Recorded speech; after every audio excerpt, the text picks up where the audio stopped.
Task 8 मुलांना वर्तुळ आकार शिकवणे आहे. मुलांना वर्तुळ शिकवण्यासाठी तुम्ही या प्रकार किंवा इतर कोणत्याही प्रकार वापरू शकता. पहा, हा वर्तुळ आहे. हा कोणता आकार आहे? वर्तुळ. खूप छान. एक वर्तुळ बनवू.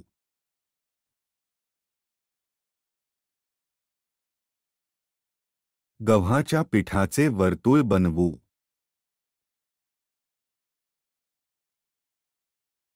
आज तुम्हाला कोणत्या आकाराची रोटी खायला आवडेल?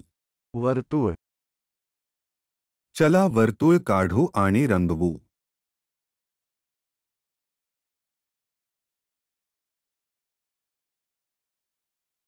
2 ते 5 वयोगटातील मुलांनी दररोज 1 तासापेक्षा जास्त मोबाईल फोन वापरू नये. आमच्यासोबत शिकल्याबद्दल धन्यवाद. तुमचा दिवस चांगला जावो.